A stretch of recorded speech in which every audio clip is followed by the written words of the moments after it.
তো আজকে হচ্ছে রবিবার। তো সকাল থেকেই দেখছিলাম যে প্রচণ্ড হাওয়া দিচ্ছিল, আর এখন হঠাৎ করেই বৃষ্টি নেমেছে। তো এখন দুপুরের দিকে দেখলাম বৃষ্টিটা কমেও গেছে। তো আজকে আমি এখানে বানাচ্ছি ইলিশ মাছের সর্ষে বাটা, আর এখানে একটু পেঁয়াজ আর একটু টমেটো কেটে নিয়েছি, আর এখানে সর্ষেটা ভিজিয়ে রেখেছি। তো অনেকেই মানে সর্ষে দিয়েই শুধু করে, তো আমার পেঁয়াজ টমেটো দিয়ে একটু বেশি ভালো লাগে। তো এখানে দেখো মাছগুলো আমি নুন হলুদ মাখিয়ে এক এক ভেজে নিয়েছি। তারপরে কড়াইতে অল্প করে একটু কালো জিরে দিয়ে পেঁয়াজ টমেটোটা দিয়ে ভালো করে কষিয়ে নিচ্ছি। তো ভালো করে কষিয়ে নেওয়ার পরে আবারও একবার জল দিয়ে তো ভালো করে কষিয়ে নিচ্ছি। তো দেখো কেমন তেলটা ছেড়ে দিয়েছে।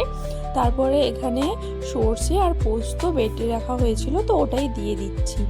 তো ওটা দিয়ে দেওয়ার পরে তো একটুখানি জলটা একটা গরম হয়ে গেলে তো এর মধ্যে মাছগুলো দিয়ে দেব।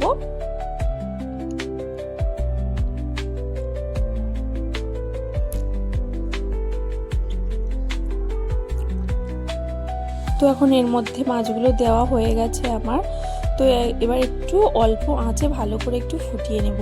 আর এখানে একটু আলু বেগুন আর কুমড়ো কেটে নিয়েছি এই লাল শাকের তরকারিটা করব বলে। তো চলো আজকে এই দুটোই রান্না করব।